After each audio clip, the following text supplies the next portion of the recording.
में मेरे साथ आम आदमी पार्टी के प्रदेश के निवर्तमान महासचिव दिनेश पटेल जी हैं, उत्तर प्रदेश के सह प्रभारी भाई दिलीप पांडे जी हैं, सबाजीत जी जो हमारे पार्टी के निवर्तमान प्रदेश के अध्यक्ष हैं, और अभी जो ये पूरी यात्रा चली उस यात्रा के लिए जो उस आयोजन के लिए जो समिति बनाई गई थी उसके अध्यक्ष हैं। आज सबसे पहले तो मैं यात्रा के बारे में अपनी जानकारी दूंगा। 12 नवंबर से सरयू तट से हमने ये यात्रा शुरू की और 2 विषय हमने उठाया था, रोजगार दो, सामाजिक न्याय दो। ये दोनों मुद्दा उत्तर प्रदेश के लिए बहुत ही महत्वपूर्ण है और बड़ी आबादी को प्रभावित करने वाला मुद्दा है। इससे युवा प्रभावित है, इससे किसान प्रभावित है, बुनकर है, महिलाएं हैं, रेडी पटरी वाला है। तो बड़ी तादाद है कि जिससे कि आज लोग बेरोजगारी के कारण परेशान हैं, पेपर लीक से परेशान हैं, एक बड़ी आबादी है।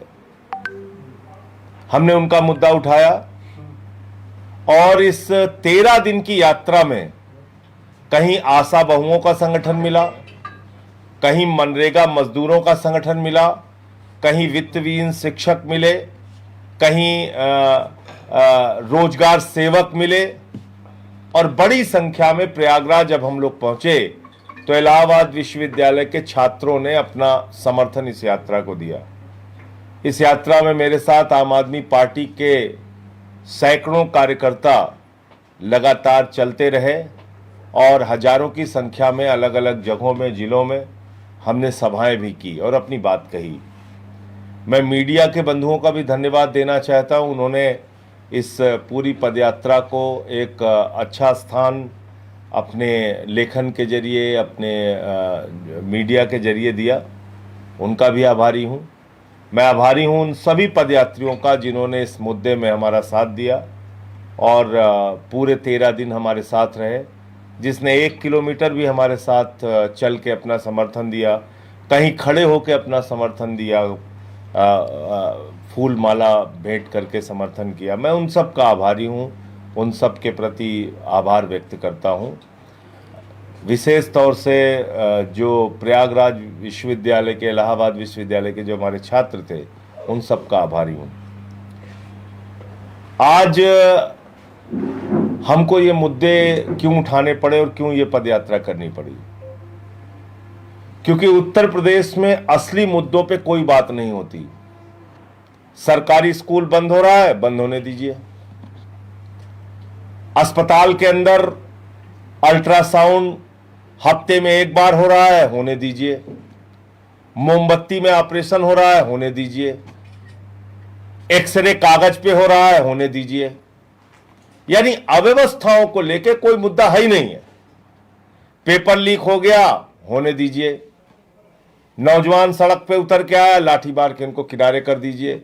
और ज्यादा बोले तो मुकदमे लिख दीजिए, और ज्यादा बोले तो एनएसए लगा दीजिए। ये जो रवैया है कि एक तो आपको गुनाह पे गुनाह करना है और गुनाह को ढकने के लिए नकली मुद्दों को सामने लाना है और असली मुद्दों को दबाना है। इसलिए हमने ये प्रयास किया पदयात्रा का कि बेरोजगारी मुद्दा कब बनेगी, सामाजिक न्याय मुद्दा कब बनेगा।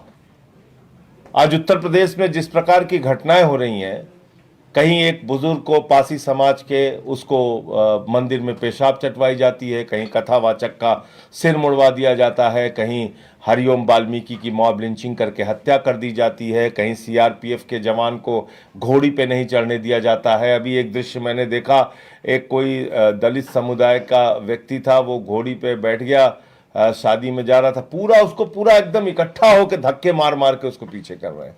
ये कौन सा समाज हम बना रहे हैं?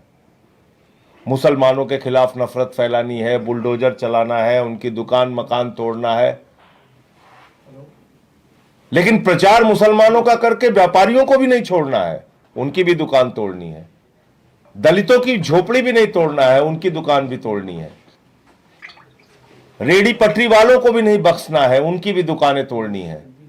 तो मैं सबका आह्वान करता हूं कि जिस प्रकार से 13 दिन की इस यात्रा में अपना समर्थन आप लोगों ने दिया, मैं सबसे अनुरोध करता हूं, विनती करता हूं कि ये अभियान हमारा यहां पे खत्म नहीं हो रहा है। रोजगार दो, सामाजिक न्याय दो का ये अभियान 8 चरणों में चलेगा, यानी कि ये पद यात्राएं 8 चरणों में पूरे उत्तर प्रदेश में होंगी। रुहेलखंड में भी होगी, बुंदेलखंड में भी होगी, ब्रज प्रांत में भी होगी, पश्चिम प्रांत में भी होगी, पूर्वांचल प्रांत में भी होगी, अयोध्या प्रांत में भी होगी, काशी प्रांत में भी होगी। तो ये अलग अलग उत्तर प्रदेश के जो हमारा प्रांत है, वो जो हमने अपने सांगठनिक ढांचे में बनाया है, उन सभी प्रांतों में 8 प्रांतों में ये पदयात्राएं रोजगार दो और सामाजिक न्याय दो की पदयात्रा होगी। और उसकी 1 तारीख आप लोगों के सामने मैं आज ऐलान करना चाहता हूं। 25 दिसंबर से लेके 29 दिसंबर तक रामपुर, मुरादाबाद और अमरोहा, ये 3 जिलों को कवर करते हुए हमारी रोजगार दो और सामाजिक न्याय दो की पदयात्रा होगी। इन 3 जिलों के अंदर जो भी वहाँ के लोग हैं उनको हम जोड़ने का प्रयास करेंगे। आसपास के गांवों के लोग, बाजारों के लोग, वहाँ के शहरी, वहाँ के नागरिक, उन सबको इस मुद्दे से जोड़ने का काम करेंगे। और आह्वान मैं करता हूँ, अपील करता हूँ कि जो लोग इस बार की पदयात्रा में पीछे रह गए, किसी कारण से शामिल नहीं हो पाए, तो अभी आपके लिए 8 चरण है, मौका है। और पहला, अब अगला मौका जो है आपके लिए वो 25 दिसंबर से 29 दिसंबर तक है, उसमें आप शामिल होइए। और उसके लिए भी जो हमारा मिस्ड कॉल नंबर है 750004 0004 750004 इस नंबर पर आप मिस्ड कॉल देके अगली यात्रा के लिए 25 दिसंबर से लेके 29 दिसंबर तक जो यात्रा चलनी है, उस यात्रा के लिए अपना नाम पंजीकृत करा सकते हैं, रजिस्टर्ड करा सकते। कई लोग तो यात्रा में मिस्ड कॉल नंबर के माध्यम से जुड़े, यानी कि उन्होंने मिस्ड कॉल दिया, हमारे ऑफिस से कॉल गई और वो लोग जुड़े। कई लोगों ने, मैंने देखा कि सोशल मीडिया पे इसका बहुत सपोर्ट किया, सोशल मीडिया को बहुत अच्छा समर्थन उन्होंने अपना सोशल मीडिया पे पोस्ट वगैरह डाल के दिया। तो मैं उन सब का आभारी हूँ। तो अगली जो यात्रा है वो हमारी 25 दिसंबर से 29 दिसंबर तक रामपुर से अमरोहा तक चलेगी। और इस यात्रा से जुड़ने के लिए मिस्ड कॉल नंबर हमारा है 750004 तो इस यात्रा में सब लोग जुड़े, ऐसा मैं अपील करता हूं। अब एक बहुत ही गंभीर और महत्वपूर्ण विषय है जिस पे आपसे बात करनी थी। SIR चल रहा है उत्तर प्रदेश में और देश के कई राज्यों में, और इन SIR की प्रक्रिया में अब तक 19 लोगों की जान जा चुकी है और इनमें से 19 दिन में 17 लोगों की जान गई है। अलग अलग, ये पुरानी रिपोर्ट है। 17 लोगों की अब तक जान जा चुकी है।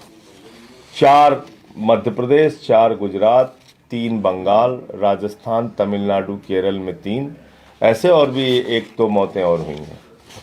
तो मेरा ये कहना है कि ये तमाम खबरें हैं उससे जुड़ी हुई कि आप SIR करा रहे हैं या गन पॉइंट पे, कनपटी पे बंदूक लगा के मोदी जी का एजेंडा पूरा कर रहे हैं। आप किस लिए चुनाव आयुक्त बने हैं? आप कनपटी पे बंदूक लगा के BLOs को घोटाला, घपड़ा, गड़बड़ी करने के लिए इतना दबाव बना रहे हैं कि वो आत्महत्या कर ले रहे हैं, अपनी जान तक दे दे रहे हैं। इनकी मौतों के लिए जिम्मेदार कौन है? कौन जिम्मेदार है इस घटना के लिए? सीधे तौर पे इस देश के मुख्य चुनाव आयुक्त अज्ञानेश कुमार जी जिम्मेदार हैं। मोदी जी का एजेंडा पूरा करने के लिए, भारतीय जनता पार्टी के एजेंट के तौर पे काम करने के लिए वो इस स्तर तक नीचे आ चुके हैं कि आप मरते हो मरो, लेकिन मोदी जी का काम पूरा करो। मरते हो मर जाओ, लेकिन बीजेपी का काम पूरा करके दो। यह काम हो गया चुनाव आयोग का। उत्तर प्रदेश में 563 लोगों को एसआईआर का शिकार बनाया गया अब तक, जिसमें से 181 आंगनबाड़ी हैं जिनको टर्मिनेट कर दिया, पूरी तरीके से उनकी नौकरी खत्म कर दी। इतनी तानाशाही में मत रहिए। कितनों को सस्पेंड कर दिया, कितनों को नोटिस दे दिया। उत्तर प्रदेश में हो रहा है, और किस नाम पे हो रहा है? कह रहे हैं साहब हम एसआईआर कर रहे हैं, इससे घुसपैठिया भगाना है। अब घुसपैठिया भगाना है तो बिहार में कितने नाम काटे आपने? 80 लाख। इसका मतलब 80 लाख घुसपैठियां हैं बिहार में। तो एक सागर वैद्य नाम के, मैं अगर नाम सही बोल रहा हूं, रिटायर्ड आईएएस हैं बिहार में, पति पत्नी दोनों का नाम काट दिया।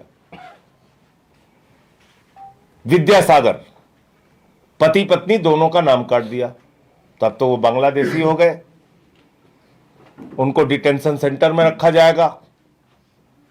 तो ये 80 लाख लोग अब बिहार में जिनके जिनके नाम काटे गए हैं, सब तो घुसपैठिया है। अब इनको बांग्लादेश भेजोगे तुम। मतलब खुलेआम सीना ठोक के बेईमानी हो रही है इस देश में। इतने दिन से आप लोग पत्रकारिता कर रहे हैं, कभी आपने सुना 60-60 हजार लोग एक विधानसभा में वोट काट दिए जाए?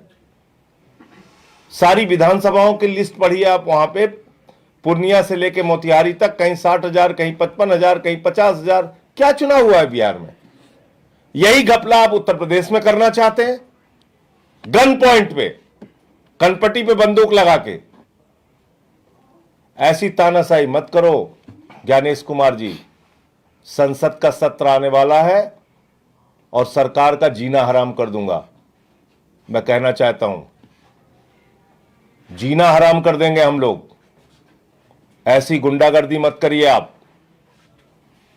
लोगों को मार रहे हैं। मैं मांग करता हूं, ये 17 बीएलओ जो मारे गए हैं अब तक, हत्या का मुकदमा ज्ञानेश कुमार के खिलाफ होना चाहिए। इनकी हत्या की है उन्होंने, ये उनके दबाव के कारण मरे हुए लोग हैं, अपनी जान गंवाने वाले लोग हैं। 1 महीने में क्यों चाहिए आपको सारी डिटेल? ये एसआईआर का फॉर्म है, अभी आप लोग पत्रकार हैं, अभी आपको दे दिया जाए, इसको भरने में 3 दिन लगेगा आपको। एसआईआर का ये फॉर्म है, और एसआईआर के फॉर्म में इतनी सारी आपने डिटेल मांगी और कह रहे हैं 1 ही महीने में सब पूरा करके हमको दे दो। कब चुनाव है उत्तर प्रदेश का? 2027 के फरवरी मार्च में चुनाव है। करीब करीब 1.5 साल अभी चुनाव बचा हुआ है। आपको 1 महीने में ही सारी डिटेल चाहिए।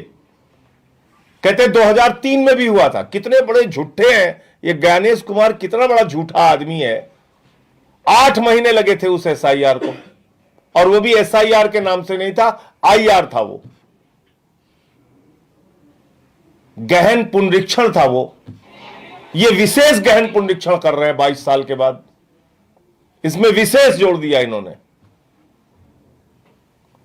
और उस वक्त जो आईआर हुआ था, उसमें जो घर का मुखिया कह देता था, जो डिटेल मिल जाती थी उसको मान लेते थे। अब फॉर्म पकड़ा दिया, फॉर्म भरो। यादव हो 12 वोट है 3 फॉर्म देंगे। मुसलमान हो 18 वोट है 5 फॉर्म देंगे। पासी समाज के लोग हैं जो लोकसभा में विपक्ष को दिए थे, ठीक है 5 वोट है 1 फॉर्म ले जाओ। कुर्मी समाज के लोगों ने वोट नहीं दिया था लोकसभा में, चलो इनके घरों में कम फॉर्म भेजो, ये होगा और हो रहा है, देख लीजिए, पता कर लीजिए हो रहा है कि नहीं हो रहा है। मेरे एक मित्र हैं, उनके घर में 3 ओट है, 2 फॉर्म दिया है। मेरे मित्र हैं, 3 ओट है। ऐसे हर जगह हो रहा है। तो इतना बड़ा घोटाला हो रहा है, खुलेआम घोटाला हो रहा है, फिर चुनाव का क्या मतलब रह जाएगा? इतने बड़े पैमाने पे अगर घपला हो रहा है उत्तर प्रदेश में। एसआईआर एक बहुत बड़ा चुनावी घोटाला है और आने वाले संसद के सत्र में इसके खिलाफ मजबूती से हम लोग लड़ाई लड़ेंगे, सरकार को चैन से नहीं बैठने देंगे। और इस प्रकार का एसआईआर ये नौटंकी है, कोई घुसपैठिया आपको नहीं पकड़ना है। 80 लाख अगर घुसपैठिया है बिहार में जिनके नाम आपने काटे हैं, फिर तो प्रधानमंत्री को इस्तीफा दे देना चाहिए, गृह मंत्री को चुल्लू भर पानी में नाक रगड़ लेनी चाहिए, उनको अपने पद पर रहने का अधिकार नहीं है।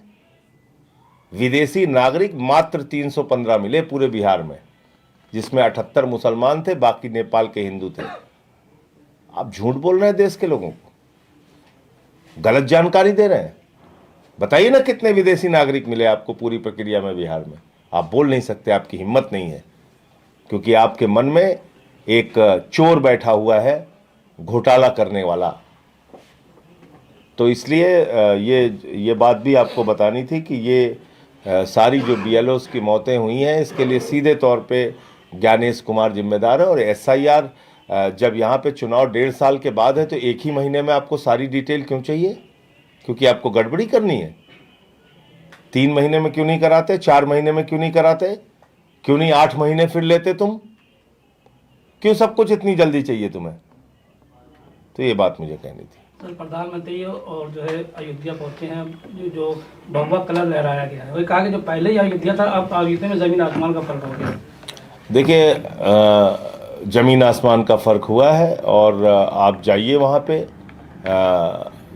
मुझे लोग मिले थे, किसान वहाँ पे आए थे, उनसे अयोध्या डेवलपमेंट अथॉरिटी ने 1 लाख रुपए विस्वा में जमीन, 4 लाख रुपए विस्वा में जमीन ली, और वही जमीन लोढ़ा बिल्डर 1 करोड़ 80 लाख रुपए में बेच रहा है।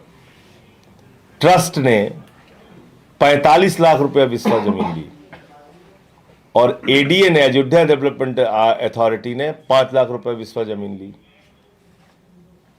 वहां आप धर्म के नाम पे धंधा कर रहे हैं, और हर बार आप ऐसा काम करते हैं जिससे आपकी नीयत पे सवाल उठता है।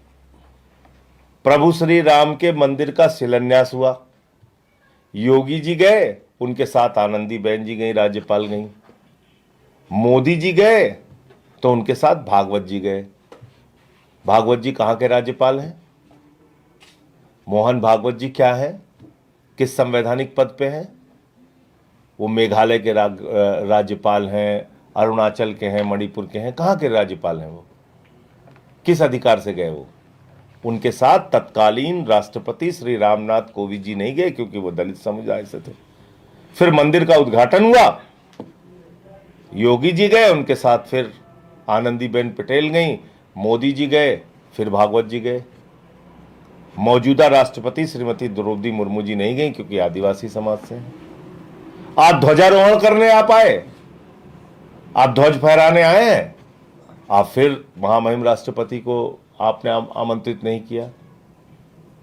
तो ये भेदभाव क्यों है भाई? सांसद जी को नहीं बुलाया, देश प्रसाद को भी। एक पासी समाज से वहां के सांसद हैं, वो भी दलित समाज से हैं, उनको भी आपने नहीं बुलाया। तो आपने टेंडर ले रखा है क्या हिंदू धर्म का? आपको ठेका मिला है? तो इसलिए ध्वजारोहण करने आप आ रहे हैं, तो आप बताइए कि आप क्या कर रहे हैं इस प्रदेश के लिए, इस देश के लिए। आप तो नौजवानों को कहते हैं गोबर से रोजगार मिल जाएगा तुमको। जिन लोगों का घर तोड़ रहे हैं वो हिंदू नहीं है? जो पेपर लीक से परेशान है, जिनको लाठियों से पीटते हैं आप, वो हिंदू नहीं है? तो इसलिए ये आप ध्वजारोहण करिए, बहुत अच्छी बात है, लेकिन असली मुद्दों से ध्यान भटकाने की ये जो कोशिशें होती रहती हैं बीच बीच में, ये चालाकी भी हम लोग खूब समझते हैं। सर, खबरों के अनुसार यहाँ एक मंत्री जी हैं, AK शर्मा जी, गर्मी के महीने में लोग चिल्लाते हुए बोले कि अरे मंत्री जी देखिए लाइट नहीं आ रही है, हमारे बच्चे कैसे रहेंगे, हम लोग तो परेशान हो गए, बोलो जय श्री राम। ऐसे थोड़ी होता है। भगवान श्री राम ने आपसे कहा है कि आप उत्तर प्रदेश के लोगों को बिजली मत दीजिए। सर, कांग्रेस खबरों की के तरफ से अनुसार बयान सर- आया है, कांग्रेस की तरफ से बयान आया है कि पीएम मोदी को धार्मिक कार्यक्रम में बार बार इसलिए जाना है क्योंकि उनको सिर्फ वोट चाहिए। धार्मिक कार्यक्रम में बार बार क्यों जा रहे नहीं, हैं? इसके जनता साथ परेशान साथ होती है। असली मुद्दों से ध्यान भटकाना है। असल मुद्दा क्या है? चलिए हम ध्वज फहराते हैं, बेरोजगारी के खिलाफ आए, ध्वज फहराएं। जी अशिक्षा के खिलाफ आप बच्चों का स्कूल बंद कर रहे हैं, मिड डे मील में नमक रोटी खाने के लिए दे रहे हैं, ध्वज आप फहराइए, अच्छी बात है, पूजा अर्चना करिए, लेकिन इन सवालों से बचिए मत आप, मेरा ये कहना है। सर, खबरों के अनुसार डिटेंशन सेंटर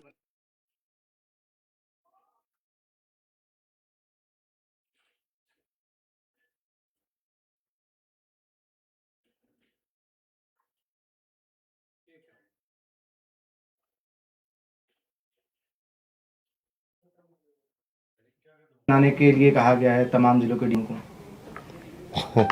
IR के कारण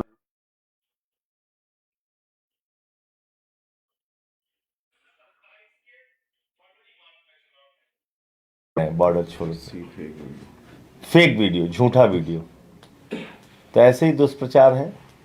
ये अच्छा, कितने बांग्लादेशी हैं उत्तर प्रदेश में? आप लोग तो हैं पत्रकार, बताइए। नगर निगम को पता होता है, चलिए चलिए वही देख लेते हैं।